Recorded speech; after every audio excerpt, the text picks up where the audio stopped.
Conexionistas, bienvenidos, bienvenidas y pues aquí estamos de nuevo, ya no somos plan B porque ya esto ya evolucionó, ya estamos en el plan C y bueno, siguen saliendo cosas, siguen ocurriendo cosas, siento a veces, no sé ustedes cómo lo vean, pero como que los acontecimientos nos están atropellando. Edgar, ¿cómo ves tú todo este tema? Amigas, amigos de Conexionistas, gracias de nuevo por acompañarnos en este seguimiento puntual que nos comprometimos a ofrecerles. Y bueno, entramos ahora, pasamos a los límites de esto que se está conociendo como Plan C. Y creo que hay dos grandes temas de los que habría que platicar para que tanto Claudia como Alejandro nos ayuden a entender bien y a desmenuzar esto. Por un lado, tenemos este proceso de selección. Entonces, habrá que entender bien qué sigue, ¿no? Qué podemos esperar y entender muy bien qué cosas legales y ilegales están ocurriendo, porque, bueno, esto no está, digamos, normal, entre comillas, y déjenme ponerlo así. Y la otra parte es, independientemente de quién ocupe la presidencia, por lo que estamos entendiendo, hay candidatos que tienen claras preferencias partidistas, que otra vez, ¿no? Las camarillas políticas están tomando por asalto, ¿no? Los puestos y los cargos políticos. Ahora le toca a este instituto. Se ha ventilado las relaciones personales que tienen o que seguramente tendrá el presidente, por lo pronto los candidatos para ocupar. Y eso a mí particularmente me inquieta, porque eso nos lleva a pensar en escenarios quizás un poco más catastróficos. Pero bueno, no quiero andar más en lo que Claudia y Alejandro seguramente nos ayudarán a analizar. Bienvenidos y pues entremos de lleno. Gracias, Edgar. Hola, Armando, Alejandro. Bueno, pues sí, efectivamente, esto que denominas ahora el Plan C, o que coloquialmente se empieza a conocer como Plan C, y que tiene que ver con justamente la designación de las 4 personas que deberán sustituir a los consejeros salientes del Consejo General del INE. Entre ellos, bueno, pues sabemos que sale el propio consejero presidente, a la par que Ciro Murayama. Pero bueno, eso significa que hay una persona que debe ocupar la presidencia del Consejo General y 3 consejeros que se van a sumar. Para ello, pues se ha nombrado Plan C porque mucho se ha cuestionado, ¿no? Desde el momento en cómo inicia el procedimiento para la integración de las personas que iban a escoger, a las personas que iban a integrar las quintetas, ¿no? Y bueno, pues mucho se ha estado diciendo en cuanto a los perfiles. Quizá lo más relevante en este momento, que estamos en lo que podríamos decir casi la última etapa, digamos la última etapa previa a la selección propiamente dicho de estas 4 personas, sería explicar brevemente en qué consiste o cómo se trata, cómo se da este procedimiento de nombramiento de personas consejeras del INE, ¿no? Es un procedimiento que tiene, diríamos, hasta 6 etapas, que normalmente, digamos, entre la etapa 5 y 6 son las que se pueden llegar a complicar de mayor manera, porque es justamente donde ya implica la facultad de decisión de la Cámara de Diputados. Entonces, en primer lugar, digamos, la primera etapa es que la Cámara de Diputados lo que hace es publicar una convocatoria abierta. Esto ya ocurrió. En esa convocatoria abierta se inscriben pues todas aquellas personas que quieren, digamos, participar, ¿no? Y se integra al mismo tiempo un comité técnico de evaluación que estaba integrado por 7 integrantes, ¿no? 3 de esas personas fueron nombrados por la Junta de Coordinación Política de la Cámara de Diputados, 2 designados por la Comisión Nacional de Derechos Humanos y 2 por el INAI. Para aquellos que no habían escuchado propiamente de las personas que integraron este comité técnico de evaluación, pues en fechas también recientes seguramente escucharon que Maite Azuela emitió un voto particular donde se refirió precisamente al perfil de algunos de los integrantes que pasaron el último filtro, y una respuesta por parte de Sergio López Ayón, también habiéndolo platicado con ella, razonando el por qué sí había dado el voto a esas, digamos, 20 personas que al final ocupan las 4 quintetas. De ahí lo que sigue es que este comité técnico lo que hizo fue evaluar a las personas que aspiraban a ocupar estos espacios en el Consejo General del INE, y lo hicieron en principio con 4 criterios. Me gustaría entrecomillar objetivos, porque claramente pues ni son todos objetivos, salvo aquellos que tienen que ver, bueno, pues claramente con que se verifique que cumplan con los requisitos, y esperemos que se hayan hecho de manera exhaustiva, que se aplique un examen de conocimientos. Esto pasó desde el pasado 10 de marzo. Entre el 11 y el 14 de marzo, el propio comité lo que hizo fue calificar la experiencia, digamos, laboral, diría yo, aunque el presidente de la República hoy dijo que no era relevante la experiencia, ¿no? Pues experiencia de manera preponderada en temas electorales, Y en el proceso que nos encontramos, digamos, bueno, que también habría que estar, es que se les hizo una entrevista, ¿no? Esa entrevista a estas personas que fueron entre el 17 y el 22 de marzo.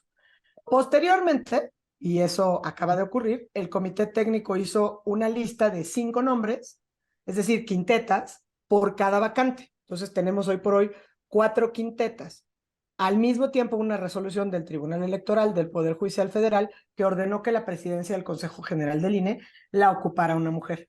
De suerte que la quinteta para la consejera presidenta es una quinteta que se integra por puras mujeres y es la más cuestionada porque precisamente es donde van las figuras que se han comentado, incluso, insisto, por ejemplo, por una de las integrantes del comité evaluador, como personas que por lo menos se puede presumir que no son o no serían lo suficientemente imparciales, ¿no?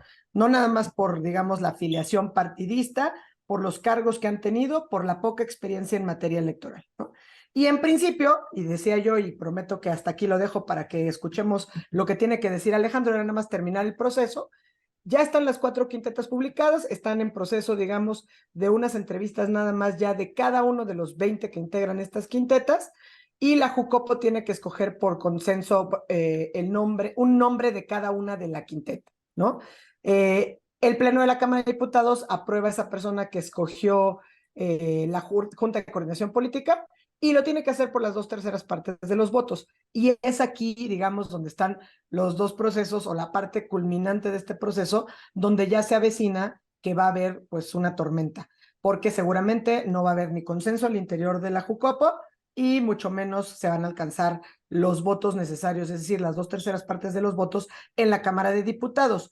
Si eso no sucede, es decir, no se da el consenso de Jucopo y el Pleno de la Cámara de Diputados no aprueba por las 2/3 partes, el mecanismo lo que establece es que se tiene que elegir un nombre de cada quinteta por mecanismo de insaculación. Y para esto, pues esto fenece, digamos, este plazo se debe dar como plaza fatal el 31 de marzo, y hay ahí pues un tema específico donde si no lo hace la Cámara de Diputados, el tema de la insaculación, tendría que intervenir de nueva cuenta la Suprema Corte de Justicia de la Nación. Digo, esto es para hacerlo esquemático, un procedimiento que es bastante extenso, que ha sido complicado, que empezó con la inscripción de cerca de 600 y tantas personas que quisieron entrar a este proceso de selección para ocupar 4 vacantes en el Consejo General del INE, y estamos, digamos, en la ruta final. Y con eso, bueno, pues le cedo el uso de la voz a cualquiera de ustedes que quiera seguir. A ver, yo la voy a arrebatar antes de que me ganen Edgar Armando. Ya Claudia nos explicó con toda claridad y así esquemático y puntual. Esto es lo que ha pasado, estamos en la etapa de las quintetas y efectivamente, si no logran las 2/3 partes de los votos de los diputados presentes en la Cámara de Diputados, se van a la insaculación. Yo creo que no vamos a llegar a la insaculación. Ahorita explico por qué. Pero antes de eso, a ver, yo sí quisiera puntualizar que el procedimiento, estando bien diseñado, creo que es el mejor que han diseñado los legisladores para elegir consejeros, para volverlo técnico. Se convirtió en otra chunga, porque los integrantes del comité técnico responden en realidad al partido en el poder. Es un comité político, no es un comité técnico. Solo los integrantes propuestos por el INAI han actuado, digamos, con criterios técnicos. Los de la Comisión Nacional de Derechos Humanos, bueno, pues los puso la señora Rosario Piedra. Ya nada más con mencionar el nombre de Rosario Piedra, y todo el mundo sabe lo que le ha hecho a la Comisión Nacional de Derechos Humanos. Es un apéndice del Poder Ejecutivo, es justamente lo que no debe ser, y puso 2 comisionados. Luego, 3 comisionados los pone pues el grupo, el Poder Legislativo. Bueno, donde manda el partido en el poder. Cualquier similitud a la integración de la Comisión Federal Electoral de principios de los años 80, es mera coincidencia, ¿eh? No estamos regresando al pasado, no piensen eso. A ver, el comité actuó violando dos criterios, por lo menos: la idoneidad de los candidatos. No son los mejores los 20 que llegaron, claramente no son los mejores. Y luego la imparcialidad de los aspirantes, tampoco son imparciales. Y el presidente ya dijo en la mañana, ayer y hoy, que no importa la imparcialidad, importa la probidad. A ver, perdón, pero el presidente está jugando como jefe de partido, como jefe de facción. No debería ni siquiera de opinar en el tema, no debería ni siquiera meterse. Pero bueno, conocemos a nuestro presidente y opina de todos los temas, porque como dice él, su pecho no es bodega. Él no se calla nada. ¿Sí? Cuando él está opinando, ya está manoseando el proceso, lo está deslegitimando.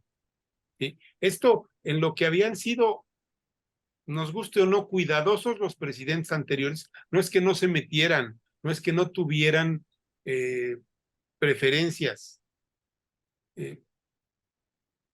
Pero vamos, el presidente López Obrador ha ido a extremos que no nos hubiéramos imaginado. Así como le ordena a la Cámara de Diputados y a la Cámara de Senadores no moverle una coma a sus iniciativas, les ordena cómo votar y cómo integrar el comité técnico. Los tres integrantes del legislativo en el comité técnico son gente afín a Morena. Bueno, ahí está este hombre, Enrique Galván, ¿no?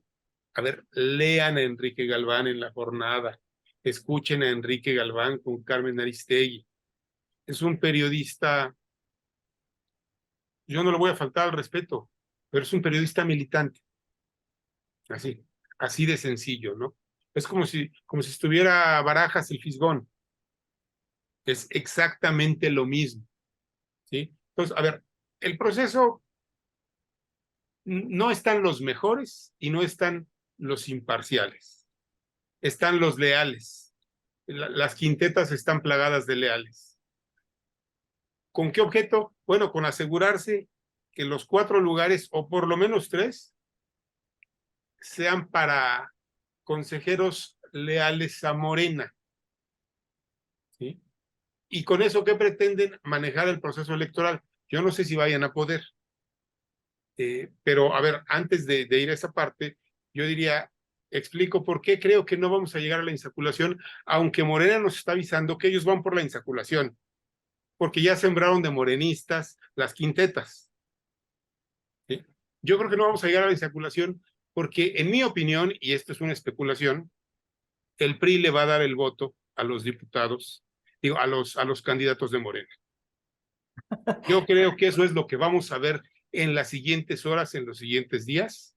Creo que Rubén Moreira y Alejandro Moreno ya están operando en ese sentido.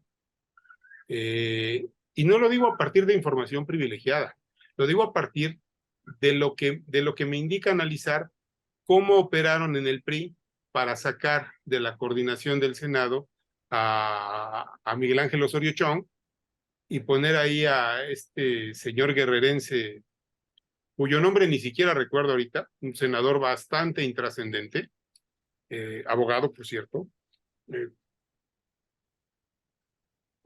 Y luego un video que el propio Moreira circuló en sus redes sociales explicando por qué a él tampoco le parece que descalifique a los candidatos a consejeros el que Berta Luján sea hermana de Luisa María Alcalde, que sea Berta Alcalde, que sea hija de Berta Luján y de este abogado alcalde tan cercano al presidente López Obrador. Si no le parece que esta mujer, que la cercanía familiar la descalifique, me parece que Moreira ya está entregado. Pero además, a ver, es la misma mujer, es a la que están perfilando para que sea consejera presidenta, es la misma mujer que dijo que habría que hacer, o sea, su argumento para ser consejera, su bandera, su plan de trabajo es abaratar las elecciones. Esa es su gran bandera. A ver, todo el mundo queremos que sean más baratas. Y lo que ella propone para abaratarlas es que las credenciales del elector sean de papel, se impriman en papel, Sí. para que Armando, Edgar, Claudia, yo no, porque yo no acostumbro a hacer esas cosas, en su impresora láser pueda falsificar credenciales. ¿Qué pasa? A ver, imaginen ustedes, sí es cierto, la credencial del lector es cara, porque está llena de mecanismos de seguridad. Bueno, se supone que nos estamos protegiendo contra fraudes electorales, que ya nos dimos cuenta y aquí hemos platicado, no son un fenómeno exclusivo de México como muchos creíamos. Claro. Se presentan en los Estados Unidos, en Canadá, en España y en un montón de países del primer mundo. A ver, no es un absurdo protegerse de los fraudes electorales. Los partidos en el mundo acostumbran a hacerlos. Claro. Y aquí tenemos una credencial que lo prohíbe. Bueno, pues resulta que a la que perfilan para ser consejera presidenta es una mujer que propone acabar con los seguros, con los mecanismos de seguridad que le dimos a las elecciones durante un proceso de 30 años de reformas, por lo menos, si no es que más, y confiar en que no son iguales. Claro. Ahora aquí, no son iguales. De regreso al tema, ¿qué es lo que sigue? ¿Qué va a pasar? Porque pues prácticamente ya estamos dando con que van a colar 3, 4 consejeros afines al gobierno, al partido del gobierno.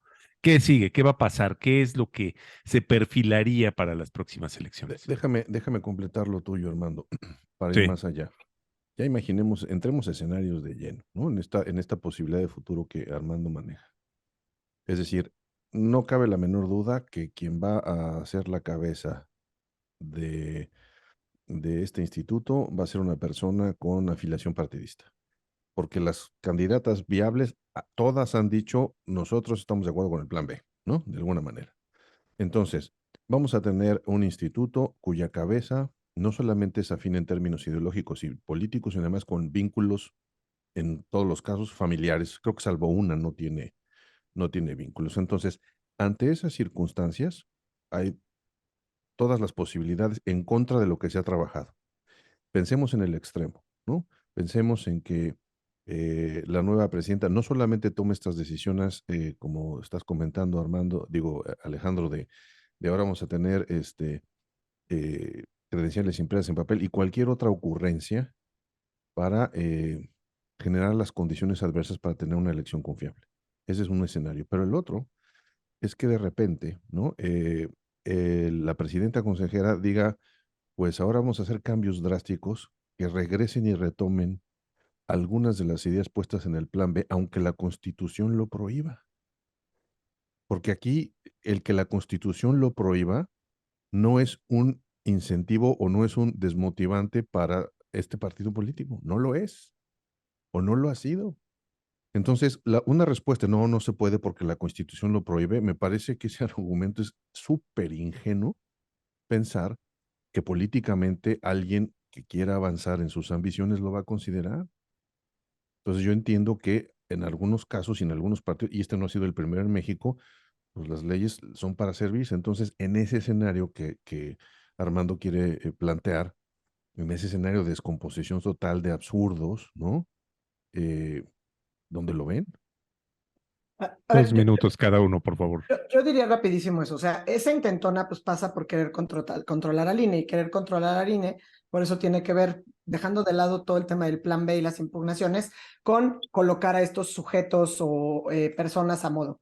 Yo, sin embargo, digamos, quizás sin que nos hayan dado la tarea de esto, veo que la quinteta que va para integrar o para designar a la presidencia del INE, sin duda, adolece de estos vicios, ¿no? O sea, hay unos, por lo menos no cumplen con estos estándares de autonomía e independencia que requiere el cargo de consejero presidente del INE. Encuentro, sin embargo, en las otras 4 quintetas, que sí hay perfiles que diría yo son rescatables y que tienen no solamente experiencia, sino probada experiencia en materia electoral.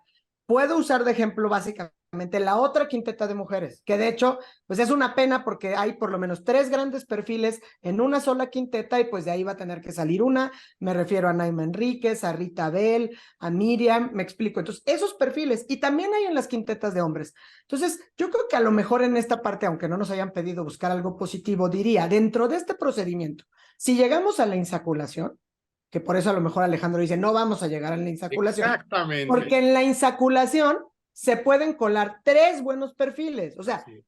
la presidencia no, pero en un órgano que está integrado de manera plural, donde ya se quedan 7 y llegan otros 4 para llegar a estos 11, pues al final del día tendríamos que, siendo positivos, confiar en la actuación de cuando menos estos otros 3, sumados a los 7 que se quedan.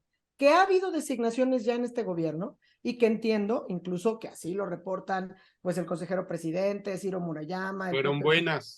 que ha hecho cosas buenas. Diría yo, una tan buena como sacar el diagnóstico del propio Plan B por unanimidad, reportando pues no solamente todas las cuestiones de inconstitucionalidad, sino todas aquellas que administrativamente, operativamente, pondrían en riesgo o en jaque las elecciones. Entonces, sí veo una intentona clara, nada velada, nada discreta, porque lo ha dicho en la mañanera, porque lo han dicho todos, por controlar al INE. Ahora, que el que logren colocar nada más a la presidenta del INE, que sea inclusive, por ejemplo, Berta Alcalde Luján, ¿no? Que como dices, pues es de las familias más cercanas al presidente, ¿no? Más cercanas al movimiento.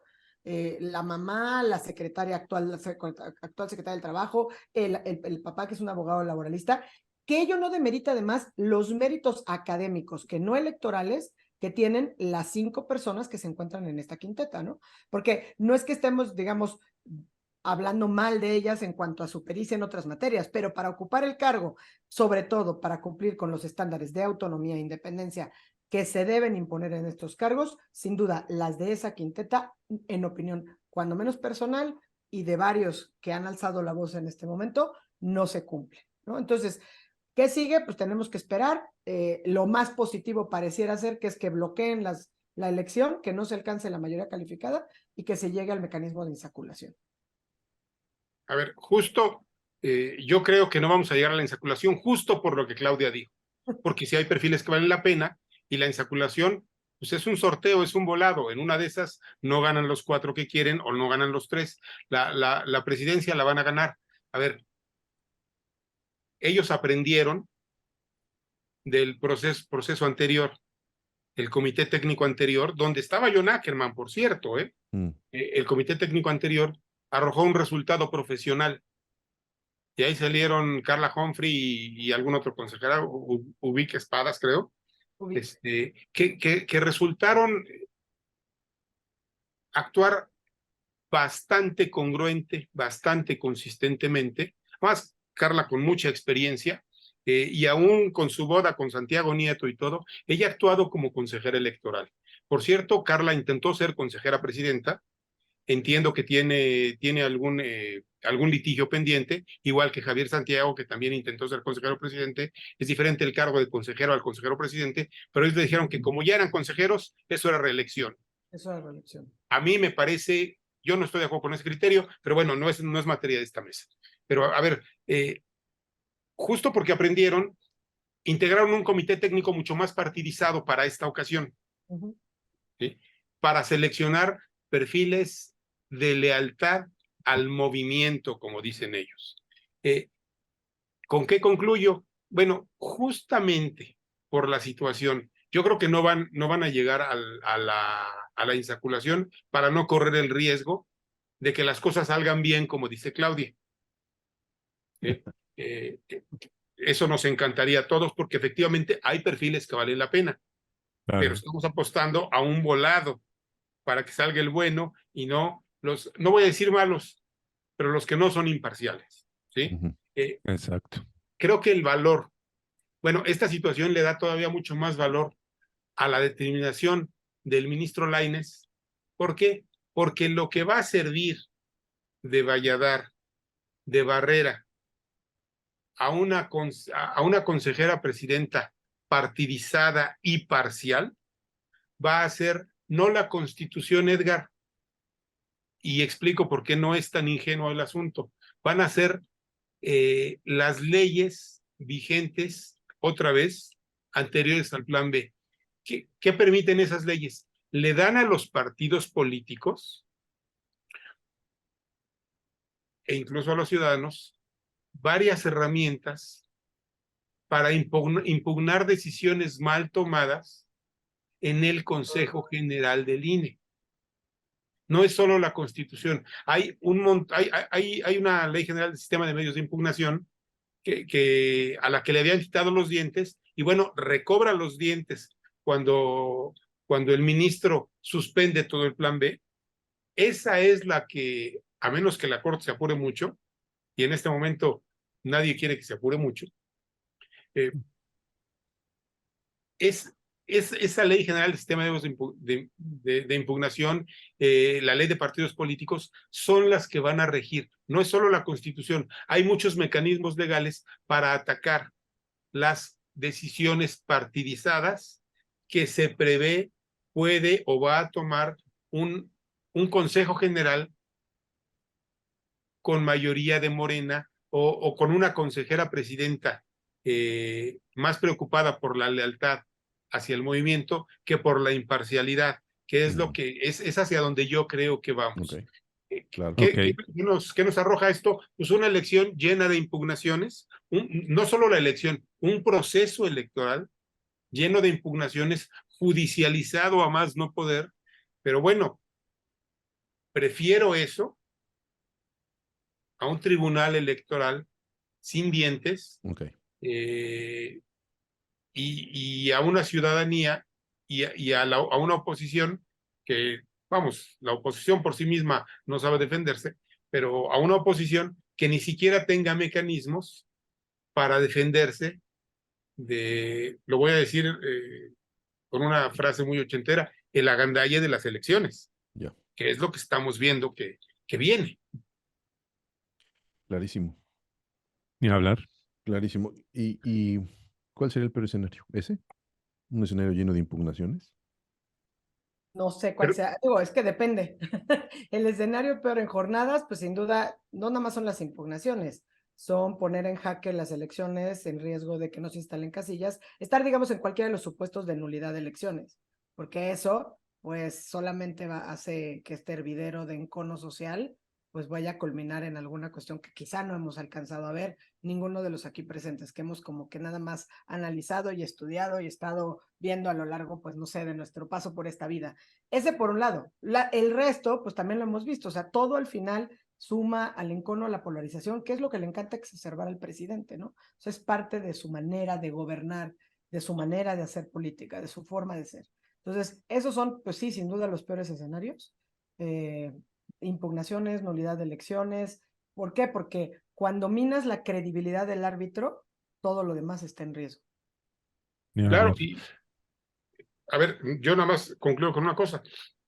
A ver, creo que el escenario es impugnación tras impugnación, y yo sé que lo vamos a analizar en otro programa, pero bueno, la consejera presidenta tendrá, llámese como se llame, se apellide alcalde o no se apellide alcalde, tendrá la facultad de proponerle al Consejo General